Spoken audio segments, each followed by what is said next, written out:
अध्याय 9 परम गुह्य ज्ञान।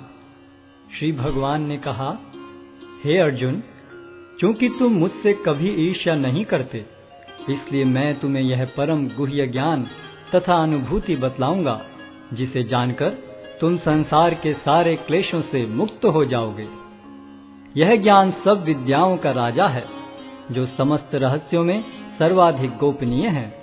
यह परम शुद्ध है, और चूंकि यह आत्मा की प्रत्यक्ष अनुभूति कराने वाला है, अतः यह धर्म का सिद्धांत है। यह अविनाशी है और अत्यंत सुखपूर्वक संपन्न किया जाता है। हे परंतप, जो लोग भक्ति में श्रद्धा नहीं रखते, वे मुझे प्राप्त नहीं कर पाते।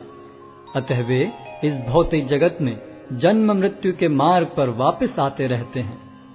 यह संपूर्ण जगत मेरे अव्यक्त रूप द्वारा व्याप्त है। समस्त जीव मुझ में हैं, किंतु मैं उनमें नहीं हूं।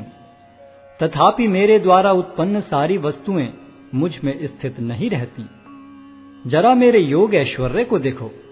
यद्यपि मैं समस्त जीवों का पालक हूं और सर्वत्र व्याप्त हूं, लेकिन मैं इस विराट अभिव्यक्ति का अंश नहीं हूं, क्योंकि मैं सृष्टि का कारण स्वरूप हूं। जिस प्रकार सर्वत्र प्रवहमान प्रबल वायु सदैव आकाश में स्थित रहती है, उसी प्रकार समस्त उत्पन्न प्राणियों को मुझ में स्थित जानो।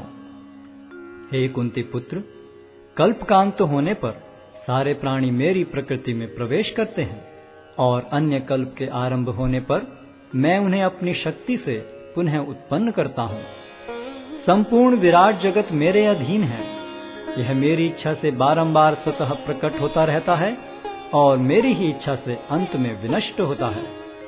हे धनंजय, ये सारे कर्म मुझे नहीं बांध पाते हैं। मैं उदासीन की भांति इन सारे भौतिक कर्मों से सदैव विरक्त रहता हूँ। हे कुंती पुत्र, यह भौतिक प्रकृति मेरी शक्तियों में से एक है और मेरी अध्यक्षता में कार्य करती है, जिससे सारे चर तथा अचर प्राणी उत्पन्न होते हैं। इसके शासन में यह जगत बारंबार सृजित और विनष्ट होता रहता है।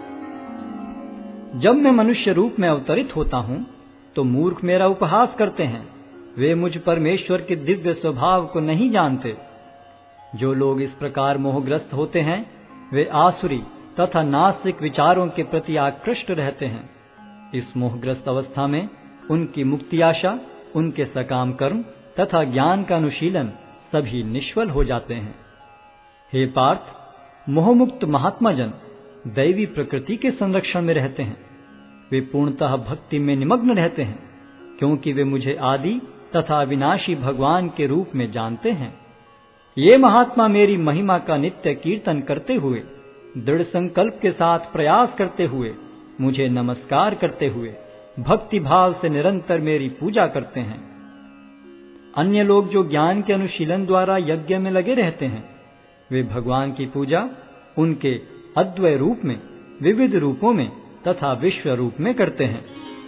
किंतु मैं ही कर्मकांड, मैं ही यज्ञ, पितरों को दिया जाने वाला तर्पण, औषधि, दिव्य ध्वनि, घी, अग्नि तथा आहुति हूँ। मैं इस ब्रह्मांड का पिता, माता, आश्रय तथा पितामह हूँ। मैं ज्ञेय, शुद्धिकर्ता तथा ओंकार हूँ। मैं ऋग्वेद, सामवेद तथा यजुर्वेद भी हूँ। मैं ही लक्ष्य, पालनकर्ता, स्वामी, साक्षी, धाम, शरण स्थली तथा अत्यंत प्रिय मित्र हूँ। मैं सृष्टि तथा प्रलय, सबका आधार, आश्रय तथा अविनाशी बीज भी हूँ। हे अर्जुन, मैं ही ताप प्रदान करता हूँ और वर्षा को रोकता तथा लाता हूँ। मैं अमृत्व हूँ और साक्षात मृत्यु भी हूँ। आत्मा तथा पदार्थ दोनों मुझ ही में हैं।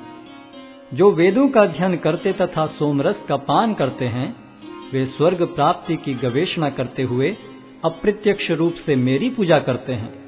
वे पाप कर्मों से शुद्ध होकर इंद्र के पवित्र स्वर्गिक धाम में जन्म लेते हैं, जहां वे देवताओं का सा आनंद भोगते हैं।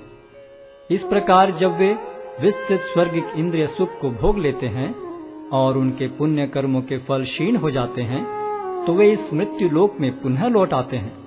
इस प्रकार जो तीनों वेदों के सिद्धांतों में दृढ़ रहकर इंद्रिय सुख की गवेषणा करते हैं, उन्हें जन्म मृत्यु का चक्र ही मिल पाता है। किंतु जो लोग अनन्य भाव से मेरे दिव्य स्वरूप का ध्यान करते हुए निरंतर मेरी पूजा करते हैं, उनकी जो आवश्यकताएं होती हैं उन्हें मैं पूरा करता हूं और जो कुछ उनके पास है उसकी रक्षा करता हूं। हे कुंती पुत्र, जो लोग अन्य देवताओं के भक्त हैं और उनकी श्रद्धा पूर्वक पूजा करते हैं, वास्तव में वे भी मेरी ही पूजा करते हैं, किंतु वे यह त्रुटिपूर्वक ढंग से करते हैं। मैं ही समस्त यज्ञों का एकमात्र भोक्ता तथा स्वामी हूं। अतः जो लोग मेरे वास्तविक दिव्य स्वभाव को नहीं पहचान पाते, वे नीचे गिर जाते हैं। जो देवताओं की पूजा करते हैं वे देवताओं के बीच जन्म लेंगे। जो पितरों को पूजते हैं वे पितरों के पास जाते हैं। जो भूत प्रेतों की उपासना करते हैं वे उन्हीं के बीच जन्म लेते हैं। और जो मेरी पूजा करते हैं वे मेरे साथ निवास करते हैं।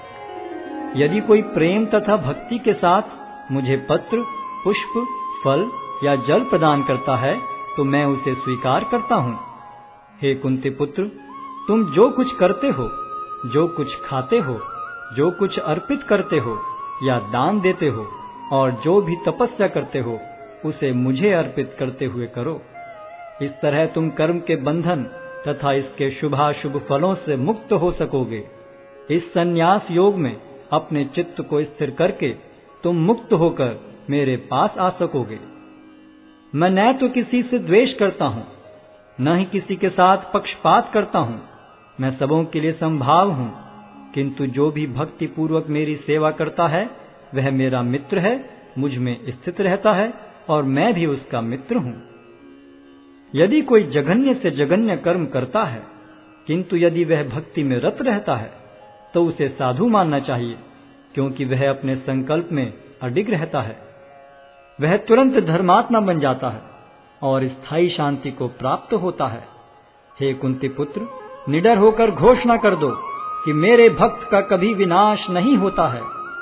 हे पार्थ, जो लोग मेरी शरण ग्रहण करते हैं वे भले ही निम्न जन्मा स्त्री, वैश्य तथा शूद्र क्यों न हो, वे परम धाम को प्राप्त करते हैं। फिर धर्मात्मा ब्राह्मणों, भक्तों तथा राज ऋषियों के लिए तो कहना ही क्या है। अतः इस क्षणिक दुख में संसार में आ जाने पर मेरी प्रेमा भक्ति में अपने आप को लगाओ।